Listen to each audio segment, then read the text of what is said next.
할렐루야. 예. 드디어 마지막 33장 최후 심판입니다. 예. 긴 여정을 달려오신 우리 모든 성도님들, 예, 정말 축복하고요. 그런 의미에서 우리 한 번 더 인사할까요? 수고하셨습니다. 한번 인사하겠습니다. 시작. 예, 수고하셨습니다. 예. 아유, 예. 사실 웨스트민스터 신앙 고백서 내용 자체가 우리가 지금 질문들을 이렇게 교재에 있는 질문들을 이렇게 말씀을 살펴보니까 조금 가볍게 다루는 거지, 나중에 집에 가셔서 프린트물에 있는 이 신앙 고백서 내용들을 한 번씩 꼼꼼하게 보시면 이게 가벼운 내용이 아닙니다. 굉장히 무거운 내용들이고, 그리고 오늘날 우리가 읽어봤을 때 조금 이해하기 어려운 용어들이 또 많이 있습니다. 내용 자체도 그렇고 이게 옛날 거니다 보니까 1648년에 완성된 문서인데 지금 따지면 거의 한 400년이 넘지 않습니까? 그런 400년의 시간이 지난 그런 옛날 고운 문서인데 당연히 오늘날 현대어로 번역을 했다 하더라도 우리가 이해하기 조금 어려운 부분들이 있습니다. 하지만 서열의 문답은 쉽습니다. 서열의 문답은 주일학교 학생들을 가르치기 위한 성경 공부 교재로서 이 신앙 고백서 내용을 토대로 만들었기 때문에 쉽습니다. 단지 문항이 깁니다. 107문항까지. 네, 깁니다. 그거 다 하려면 한 2년 걸리겠죠. 그래서 그렇게 할 수가 없기에 소요리 문답도 각각의 문항이 많지만 주제별로 엮여져 있습니다. 그래서 주제별로 엮여서 짧고 굵고 쌈박하게 내년에 교리를 또 한번 말씀을 나눌 겁니다. 오늘 우리가 신앙 고백서 33장까지 해서 전반적인 신앙 고백서 내용을 살펴봤기 때문에 내년부터 우리가 소요리 문답할 때는 조금 더 가벼운 마음, 조금 더 재미있게, 좀 더 은혜가 풍성하게 여러분들이 또 말씀을 듣고 가르침을 받게 될 줄 믿습니다. 자, 오늘 마지막으로 33장 최후 심판 함께 말씀 나누도록 하겠습니다. 먼저 1항의 1번입니다. 최후 심판 때 누가 세상을 심판하시나요? 네, 첫 번째 줄에 보면은 성부의 모든 권세와 심판을 그에게 맡기셨다. 여기서 그가 누구시겠습니까? 바로 1항의 맨 앞에 보면 하나님께서는 예수 그리스도에 의하여 의로서 세상을 심판할 정하시고 성부의 모든 권세와 심판을 그에게 맡. 그러니까 최후 심판 때 누가 세상을 심판하시는가? 우리 주 예수 그리스도께서 세상을 심판하신 분이시길 소망합니다. 그래서 주님께서 올라가신 모습 그대로 이 땅 안에 오시고 오실 때에 최후 심판의 심판주로서 오심을 분명히 성경은 우리에게 전하고 있습니다. 그래서 요한복음 5장 22절 말씀에 아버지께서 아무도 심판하지 아니하시고 심판을 누구에게 맡겼다? 아들에게 맡기셨다. 구원도 누구에게 맡기셨습니까? 하나님의 독생자 예수님께 맡기셨습니다. 예수님께서 어떻게 말씀하셨습니까? 아버지께서 내게 부탁한, 내게 맡긴 모든 사람을 어떻게 한다? 반드시 구원하신다. 믿습니까? 예. 그래서 우리는 구원에서 함부로 판단해서는 안 됩니다. 언제 어느 때 어떻게 돌아올지 알 수 없기 때문에 모든 것은 하나님의 주권이기 때문에 우리가 함부로 판단할 수 없습니다. 탕자의 비유가 그냥 있는 게 아닙니다. 예, 탕자의 비유. 아버지 품에 잘 있다가 왜 갑자기 떠나겠습니까? 누구나 신앙의 방황은 있을 수가 있다는 거예요. 신앙의 방황. 제가 지난주에 아버지 예를 들었더니 어머니가 가족에게는 그만하라는데 그래도 지나칠 수 없어서 오늘은 저희 형 얘기를 한번 형은 안 보니까 형 얘기를 좀 해드리겠습니다. 저희 형은 제가 봤을 때 유학을 마치고 돌아오기 그 이전까지는 늘 신앙의 방황 속에 있었던 사람이었어요. 참 길고 긴 방황이었습니다. 어떻게 그렇게 방황해, 저는 지금까지 살아가면서 그렇게 방황의 연속에 연속을 물고 꼬리를 물듯이 물었던 사람은 저희 형 이외에 본 적이 없어요. 예. 정갈의 모양이 있으나 열매가 없는 삶이요. 이건 뭐 형도 다 인정하는 바니까. 그랬었습니다. 예. 교회를 다니는 이유는 솔리스트에서 용돈 벌기 위해서 교회를 다녔어요. 저희는 대단하지 않습니까? 그래서 1부 예배는 참 소모시장 옆에 있는 교회, 2부 예배는 참 수성구 범호동에 있는 교회, 3부 예배는 참 이 삼덕동에 있는 큰 교회, 이렇게 세 군데를 1부, 2부, 3부 돌아다니면서 솔리스트 하는 사람, 저희 형이었어요. 신앙의 뿌리가 내릴까요? 못 내릴까요? 신앙의 뿌리를 못 내린 게 아니라 신앙의 뿌리가 있었을 거라는 의문을 제가 갖고 살았습니다. 청년회 때. 그랬었습니다. 그래서 제가 하루는 궁금해서 3부를 다 따라 다녀본 적도 있습니다. 일부 예배 갔더니 거기는 원로 목사님이 설교를 하더라고요. 그때까지만 해도. 그 아들 목사님이 계시는데도 원로 목사님 일부 예배 설교하기 저는 그때 어 라이브로는 처음 설교 들었는데 그때 당시 나이가 한 80 다 됐었을 것 같아요. 진짜 설교를 잘하시더라고요. 그 일부 예배 그 서무시장 있는 교회에서 한번 예배 드리고 형 솔로 하는 거 한번 보고 헌금송 솔로를 또 이렇게 솔리스트 다 하더라고요, 멋있게. 그거 보면은 세상 누구보다 신앙 좋아 보입니다. 예. 하지만 실상은 그렇지 않다는. 그러면 2부 예배 때는 촥 범호동 지금은 저쪽에 남부 정류장 내거리에 그 교회 이전해서 있는데 예전에는 저쪽에 범호동에 있었잖아요. 그 범호동에 있는 그 교회. 거기에 이제 2부 예배를 제가 또 따라갔었어요. 경차 타고 탁 따라가 거기서도 또 솔리스트 탁 멋있게 예 합니다. 세상 누구보다 은혜스럽게 찬양을 합니다. 저번에 저희 위임식 때 한번 찬양했던 거 들어보셨죠? 지금은 이제 주님 만나서 은혜가 충만해야 그 은혜가 나오는 건데 이전에는 그거 없이도 단순히 음악성만으로도 사람의 마음을 앞에 앉아 있는 권사님이 막 눈물을 흘리시더라고요. 그 찬양을 들으면서 저는 '아 저렇게 되나?' 싶었는데 그러고 나서 또 3부 예배는 촥 삼도동에 있는 큰 교회 갑니다. 거기서 또 멋있게 또 헌금도 솔리스 탁 하고 제가 그걸 보면서 '아 정말 어떻게 해야 될까?' 이런 생각을 많이 했었습니다. 그래서 주님을 만나지 못한 채 그렇게 살다가 이제 유학을 떠났어요. 유학을 떠났는데 뭐 저희 집이 뭐 뭘 많이 해줄 수 있겠습니까? 특히 이제 오스트리아 같은 경우는 유학생들은 학생 비자를 받았기 때문에 취업이 안 돼요. 다시 말해 아르바이트도 할 수가 없어요.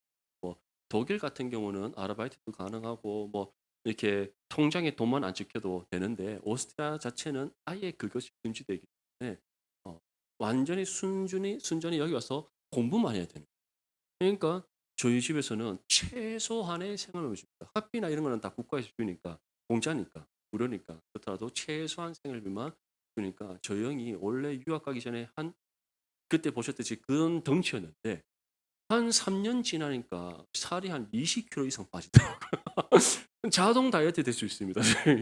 자동 다이어트가 확 돼서 인제 살이 쫙 빠졌는데 그러고는 이제 거기서 고난 가운데 누구를 만나요? 주님을 만나는 겁니다. 고난 가운데. 그런데 인제 주님 만나서 한참 또 은혜가 있어 갖고 열심히 공부를 하는데 또 공부한 만큼 실력이 승승장구했어요. 근데 사람이 너무 갑작스럽게 은혜가 있으면 교만해집니까? 교만해지지 않을까요? 교만해지는 거죠. 그 교만함에 또 살짝 빠졌다가 형이 유학 시절에 목을 한번 다칩니다. 그래서 실제로 목을 좀 심하게 다쳐서 성악을 그만둬야 되나 아니면 계속해야 되나 이 완전 선택의 기로에 문제 있어서 졸업시험을 치르기 위해서는 오페라 아리아를 10 곡을 불러야 되는데 2 곡만 부르면 목이 쉬어서 그래서 졸업시험을 이제 졸업시험 오디션을 보고 통과해야지 졸업 연주를 해야 하는데 오디션을 3 번을 보는데 3번 다 떨어진 거예요. 그래서 그 학교에서 졸업을 할 수가 없게 되는 그런 상황이 됐습니다. 완전 절박한 진짜 벼랑 끝에 몰린 거죠. 그래서 인제 형이 그 순간 어떻게 해야 되냐 하다가 제가 아버지가 인제 "제발 말씀 읽고 기도 좀 해라." 그래서 형이 그 말 한마디에 성경을 폈습니다, 성경. 근데 하필은 폈는 성경이 에베소서 성경을 탁 편 거예요. 폈더니 창세전에 하나님께서 너를 구별하게 선택하사부터 쫙 나오는데 형이 그 순간 인제 주님을 만나 내가 이런 고난을 겪 하나님께서 나를 이미 택하셨는데 내가 끊임없이 방황하니 이렇게 실패의 실패를 거듭하여 이 자리까지 오게 그때 주님을 만난 그리고 돌아서고는 형이 정말 하나님 앞에 회개하고 그러고는 하나님을 탁 붙잡고 이제 탕자가 아버지 품에서 울듯이 그렇게 눈물로 울었는데 이거는 누가 치료해 준 것도 아니에요. 병원도 못 갔어요. 병원에 갈 돈이 어디 있습니까 유럽에서. 뭐 그렇다고 한국에 들어올 수도 없죠. 근데 기도했는데 어느 순간 노래가 되더라고요. 할렐루야. 예. 그래서 형이 어 원래 다니던 학교에서 교수님이 다른 학교로 보냈어요. 다른 학교로 추천해서 보냈는데 형은 이제 시골로 간다고 커서 또 이제 원래는 빈 그라치 갖고 모차르트의 고장입니다. 얼마나 멋있겠어요. 형이 하숙하는 집에 문을 딱 열면 앞에 모차르트 생가가 딱 있고 막 그런 멋진 곳이고 그라치 호수가 있는데 거기에는 아노드 숄체네그 동상 이런 거 있고 막 이런 동네인데 거기서 인제 아주 뭐 듣도 보도 못한 시골로 간 겁니다. 그래서 형이 너무 마음 아파서 있었는데 알고 봤더니 성악으로는 유럽에서 가장 유명한 학교였고 550년의 전통을 갖고 있는 학교예요. 형이 그 학교 졸업할 때 500년 역사상 최우수 학생으로 졸업했어요. 정말 은혜죠. 그때 이후로 변함없이 쭉 지금 하나님 앞에 헌신하며 살고 있습니다. 그러니까 돌아온 탕자의 비유가 그냥 있는 주님께 맡겨진 영혼은 반드시 돌아온 줄 믿습니다. 그래서 우리 자녀들이든 우리 가족들이든 주변의 이웃이든 하나님께서 품게 하신 한 영혼이 있다면 그 영혼을 위해 끝까지 기도할 수 있기를 소망합니다. 이처럼 예수님께 맡겨진 모든 영혼은 반드시 돌아오듯이 하나님께서 이 세상을 향한 심판 또한 반드시 있음을 우리는 믿어야 될 줄 믿습니다. 심판이 있기 때문에 그 심판이 임하기 전에 우리는 먼저 우리 자신이 날마다 영적으로 깨어 있어야 되고 또 잃어버린 그 한 영혼을 찾기 위하여 우리 기도하며 복음을 힘써 전해 주실 믿습니다. 1항의 2번에 심판은 누가 받으며 무엇을 심판받나요? 예. 1항에 이어지는 두 번째 줄부터 네 번째 줄을 보면 배교한 천사들이 심판을 받는다. 배교한 천사들이 누굽니까? 요한계시로 나오듯이 큰 뱀, 곧 옛뱀, 큰 용이라고 하는 그 마귀와 그를 따르는 타락한 천사들을 따릅니다. 그들이 먼저 심판을 받습니다. 그리고 두 번째는 사람들도 그들의 생각과 말과 행실들을 행한 일에 따라 보응을 받는다. 다시 말해 이제 하나님의 구원을 받지 못한 모든 죄인들이 하나님의 심판을 받습니다. 지금은 예수님 믿지 않고 이 땅에서 호의호식하며 살아가는 사람들, 그 사람들 우리 부러울 수 있습니다. 부러울 수 있습니다. 그런데 우리가 육신적으로는 부러워할 수 있으나 결코 그들의 삶이 우리의 부러움의 대상이 될 수 없음을 우리는 알고 있습니다. 왜 그렇습니까? 주님 믿지 않고 그들의 삶이 끝나는 그 순간 모든 인생이 헛될 수밖에 없습니다. 하나님의 심판을 받아 영원한 멸망에 이르기 그 삶이 결코 복된 삶이라 할 수 없습니다. 오히려 우리가 이 땅 가운데 굶주리고 헐벗고 힘들었으나 예수 그리스도로 인하여서 우리가 능력받고 핍박받고 고난 가운데 있는 삶이었으나 그 삶은 영생을 향한 삶이기에 가장 복된 삶인 줄 믿습니다. 그래서 심판은 누가 받으며 무엇을 심판받는다? 배교한 천사들과 구원하지 못한 죄인들이 심판받고 그들이 행한 일에 따라서 심판을 받습니다. 그 심판의 결과는 무엇입니까? 영원한 멸망이라는 사실을 소망합니다. 베드로서 2장 4절 말씀에 하나님이 범죄한 천사들을 용서하지 아니하시고 지옥에 던져 어두운 구덩이에 두어 심판 때까지 지키게 하셨습니다. 고린도후서 5장 10절에도 이는 우리가 다 반드시 그리스도의 심판대 앞에 나타나게 되어 각각 선악간에 그 몸으로 행한 것을 따라 받으려 합니다. 이처럼 모든 행한 행실에 따라서 하나님 앞에 심판을 받습니다. 선악간에 그 몸으로 행한 것을 따라 심판을 받습니다. 선은 무엇을 의미하겠습니까? 하나님께 속한 믿음의 성도들이 행한 삶입니다. 그 삶의 끝에는 하나님의 심판대 앞에서 영생으로 넘어가는 은혜가 있지. 구원받지 못한 모든 죄인들은 그들이 행한 모든 죄악된 행실을 따라 하나님의 심판을 받아 멸망에 이른다는 것. 그것은 성경이 우리에게 분명히 전하고 있는 진리입니다. 이 사실을 우리가 믿고 기억하면서 더욱더 우리가 하나님 앞에 선한 믿음의 삶을 힘써 살아갈 수 있도록 수고하시고 또 무엇보다 여전히 하나님을 알지 못한 채 살아가고 있는 그 사람들에게 우리가 이 복된 소식을 전하여서 정말 예수 그리스도의 복음의 질 정말 그것을 우리가 힘써 전하여서 하나님의 구원으로 인도하는 구원의 통로가 될 수 있기를 소망합니다. 2항의 1번입니다. 최후 심판 날을 정하신 목적 두 가지는 무엇인가요? 2항의 첫 번째 줄에 목적은 선택한 자들의 영원한 구원에 있어서는 그의 자비의 영광을, 두 번째 줄에 버림받은 자들의 영원한 파멸에 있어서는 하나님의 공의의 영광. 이 두 가지의 목적입니다. 먼저는 구원에 있어서는 하나님 자비의 영광을 나타내시기 위해 그리고 구원받지 못한 사람들을 있어서는 하나님의 공의의 영광을 나타내기 위해서 정말 중요한 말씀입니다. 결국에는 최후 심판이 누구를 위한 겁니까? 결국 우리를 위한 것이라는 것을 믿을 수 소망합니다. 이 두 가지 다 우리를 위한 겁니다. 영원한 구원, 우리라고 완성된 하나님 나라에서 부활한 하나님의 형상의 모습으로 영원한 삶을 살아가도록 하시기 위해 최후 심판을 내리신다는 거예요. 너무나도 큰 은혜지 않습니까? 우리의 영혼만 구원받는 것이지 않고 우리의 육신 또한 완전한 하나님의 형상으로 부활하여 우리의 영혼과 부활한 육신이 완전한 하나님의 형상으로 거듭나는 은혜, 그와 함께 완성된 하나님의 나라에서 영원한 삶을 살게 하신 은혜, 그 은혜를 베풀어 주시기 위해 이 땅 가운데 최후 심판을 내리신다는 거예요. 두 번째는 정말 악한 영의 권세들과 마귀와 악한 영의 권세들과 모든 죄인들을 심판하여 하나님의 공의를 실현하시는데, 그 공의를 실현하시는 이유가 무엇입니까? 우리의 삶이 옳았다는 것. 예수 그리스도를 믿고 구원받은 믿음의 삶을 살아간 우리의 삶이 옳았다는 것을 하나님께서 세상 가운데 증명하신다는 것. 모든 것이 우리를 위한 하나님의 사랑입니다. 아멘. 우리가 이 사실을 믿는다면 어떻게 이 헛된 세상에 소망됨을 살아가겠습니까? 예수님께서 무엇이라고 말씀하셨습니까? 솔로몬이 입은 그 영광스러운 옷보다 하늘에서 들이피게 한 그 백합화가 더 어떻다? 아름답다. 아멘. 결국 하나님께서 우리에게 주신 은혜가 최고입니다. 바울도 이와 같이 고백했습니다. 자신이 비천함에 있던 부함에 있던 어떤 삶의 형편에 있든 나는 자족하는 일체의 비결을 배웠다. 왜냐?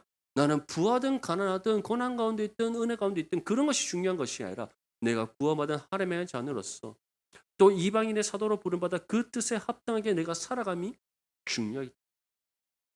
그래서 우리는 부르심의 소명을 붙잡고 주어진 사명을 심사 감당하는 삶이 되어야 되는 거예요.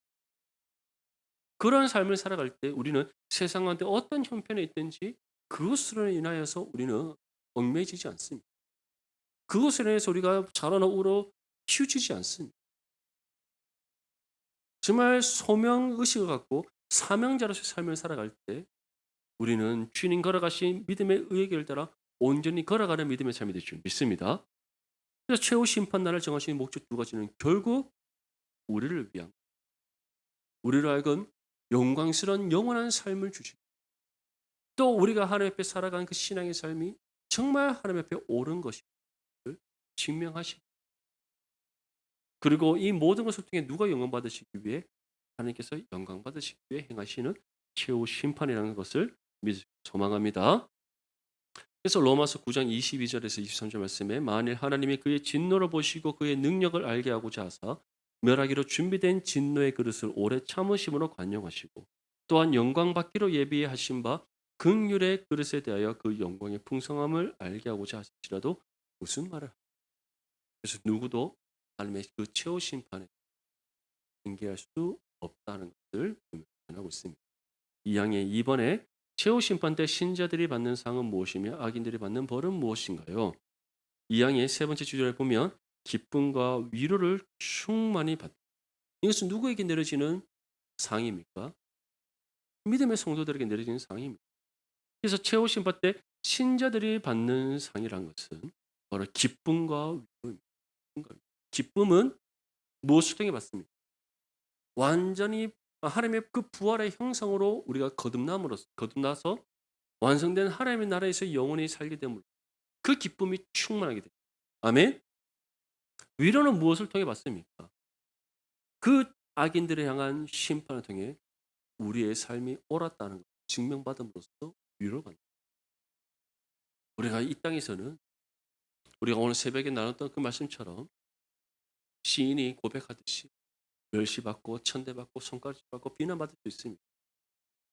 예수 믿는다면서 왜 너희 삶이 그래 복되지 않냐? 세상적인 기준으로 왜 복된 인생이 아니냐? 그러면서 너희 하나님 어디 있느냐? 우리를 향해서 그렇게 말하면서 우리를 비난할 수 있어요. 그것으로 인해 우리가 능력받고 그래서 마음 아파할 수 있습니다. 하지만 장래에 하나님께서 그 모든 것 어떻게 하신다? 최후 심판을 통해 무엇이 옳고 그르고 누가 복되고 그렇지 않은가를 반드시 구별하심을 말씀하고 있는. 그것을 통해 우리로 하여금 무엇을 얻게 하신다? 위로를. 분명히 믿으시기를 소망합니다. 이 믿음이 있다면 이 세상에서 좀 가지지 못하고 좀 남부러울 만한 삶 살아가지 못했다고 해서 그것을 우리가 시기하고 질투할 이유 있겠습니까? 전혀 없습니다. 좀 전에 저희 형 얘기를 잠깐 해 드렸지만 저희 유학 시절에 정말 어 가난하게 살았어요. 가난하게 살려고 산 게 아니라 저희 아버지가 고난 가운데 주님 만날 때 일부러 가난하게 살게 했습니다. 이런 얘기 형이 들으면 안 되는데 안 듣겠죠? 일부러 가난하게 살게 하셨어요, 저희 아버지가. 그래서 정말 하루에 월세 내고 밥 먹고 뭐 필요한 거 인제 쓰고 그래서 딱 고거만 할 수 있는 거 일체 다른 어떤 여가 생활을 즐길 수 없도록 딱 그것만 아버지가 어 생활비를 보내드려요. 그 형이 인제 어디 가서 뭐 맛있는 것도 못 먹고 맨날 집에서 스파게티만 끓여 먹어야 되죠. 이러니까 살이 쏙쏙 빠지지 않겠어요? 예 그러면서 고난 가운데 주님 만났는데 하루는 형이 인제 한국에 한 번은 들어가고 싶다. 형수 동생이 유학 간 지 한 3년 반 만에 한국에 한번 들어왔어요. 들어와 갖고는 이제 아버지한테는 얘기 못 해요. 저를 붙잡고 얘기하는 형 주변에 다른 유학하는 친구들은 다 엄마 카드, 아빠 카드 외식하고 어디 좋은 데 보러 가고 여행 가고 한다는 거예요. 그러면 이제 제 마음 형이 그 말을 저한테 한 이유는 나는 그 정도는 아니더라도 그래도 어 그래도 "이건 너무하지 않냐. 쪼끔 얘기해 달라. 지금보다 쪼끔만 더 생활비 더 보태 좀 보내 달라고 얘기해 달라."라고 저한테 그 말을 돌려서 한 거잖아요. 근데 저도 아버지와 같은 기질이기 때문에 용납되지 않습니다. 그래서 제가 했죠. "무슨 소리 하냐면서 빨리 유학 마치고 돌아 생각해야지. 공부 열심히 할 생각이지 무슨 그런 말 왜 하냐."면서. 그런 애들이 나중에 졸업도 못 한다면서요. 제가 그 말을 앞에 커피 한 잔 딱 놔두고 제가 직설적으로 했거든요. 그 형이 마음에 큰 상처를 입고 두 번째 저한테 그 얘기를 하지 않았는데 이처럼 우리가 그렇게 남부러운 인생 살고 싶잖아요, 우리 다. 맞죠? 돈 걱정 안 하고 살고 싶지 않습니까? 자녀 걱정하며 살고 싶지도 않고 이쯤 되면 나도 여가 생활 열심히 즐기면서 좀 뭐 풍요롭지 않더라도 좀 이렇게 정말 쉼을 얻는 삶을 살고 싶은 그런 마음 누구나 다 같지 않겠습니까? 근데 주님께서는 우리에게 무엇을 말씀하셨어요? 자기 십자가를 지고 누구를 따르라? 주님을 따르라. 내가 가는 길은 좁고 협착한 길이라 말씀하셨어요. 고난의 길이라고 분명히 말. 그런데 우리가 어떻게 세상적인 풍요를 원하는 삶을 살아가니 어떻게 우리 가운데 있을 수 있겠습니까? 물론 그게 틀렸다는 것이 아니에요. 그렇게 살면 안 된다는 것이. 하나님께서 만약에 우리에게 은혜 주시면 그렇게 살 수 있지만 그것을 우리가 먼저 추구하는 것은 옳지 않다는 것 분명히 기억할 수 있기를 바랍니다. 하나님께서는 그것보다 더 큰 은혜를 우리에게 예비하셨습니다. 하나님의 나라에서의 영원한 삶. 그보다 더 기쁜 은혜가 있을 수 있습니까? 더 큰 사랑이 있을 수 있습니까? 그보다 더 큰 복이 있을 수 있습니까? 없습니다. 그뿐만 아니라 우리의 삶이 옳았다는 것을 반드시 하나님께서는 최후 심판을 통해 증명해내 보시고 그것을 통해 우리의 모든 것을 다 위로하심으로 갚아주신다 말씀하시는데 어떻게 지금 내가 남부럽지 않은 인생을 남들과 같은 삶을 살아가지 못한다고 해서 그것에 인해서 하나님을 원망하거나 낙심할 수 있겠습니까? 결코 그럴 수 없다는 것을 다시금 기억하시면서 내게 주신 은혜에 우리가 좀 만족 주님 걸어가신 그 길을 따라 묵묵히 믿음으로 걸어가는 저와 여러분들 시간을 소망합니다. 사망의 1번입니다. 하나님께서 최후 심판의 날을 신자들에게 가르치시는 이유는 무엇인가요? 사망의 첫 번째 줄과 두 번째 줄에 보면 죄로부터 멀어지게 하고 큰 위로를 받게 하기 위한 최후 심판이 있음을 우리가 믿는 어떻게 우리가 죄악 된 길을 치우칠 수가 있겠습니까? 우리가 행한 모든 행실을 따라 행해서 심판하심을 우리가 믿는다면 어떻게 우리가 하나님을 떠날 수 있고 하나님이 원하시는 바 그 뜻을 따라 살아가는 것이 아니라 어떻게 죄의 길을 치우칠 수가 있겠습니까? 경건의 모양은 있으나 열매 없는 거짓된 인생을 우리가 어떻게 스스로 살아갈 수 있겠습니까? 결코 그럴 수 없습니다. 최후 심판이 있고 무엇보다 우리의 삶에도 하나님께서 우리의 삶의 끝에 심판대 앞에 서게 하신다는 사실을 우리가 믿는다면 우리는 항상 주의 말씀을 따라 힘써 살아가게 되기 믿습니다. 그래서 데살로니가 후서 1장 5절 말씀 보면 이는 하나님의 공의로운 심판의 표요 너희로 하여금 하나님의 나라에 합당한 자로 여김을 받게 하려 함이니 그 나라를 위하여 너희가 또한 고난을 받는 이 말씀을 믿으시길 소망합니다. 그래서 우리가 고난 받는 이유 하나님 나라를 위해서 다시 말해 하나님을 위해서 고난 받는 준 하나님의 뜻이 우리 이 땅 가운데 우리를 통해 이루어지고 하나님의 구원이 우리를 통해 이 땅 가운데 이루어지도록 하기 하나님께서는 우리에게 감당할 만한 시험, 고난을 주신다. 하지만 그 끝에는 어떠한 것이 있습니까? 세상에서 가질 수 없고 세상에서 얻을 수 없는 가장 큰 복과 은혜가 우리 가운데 있는 줄 믿습니다. 두 번째 이유는 큰 위로를 받게 하기 위해서다. 큰 위로. 내가 이 땅에는 고난받는 삶일 수 있고 이 땅에서 내가 헐벗고 굶주린 삶일 수 있으나 장래에 우리에게는 어떠한 것이 있습니까?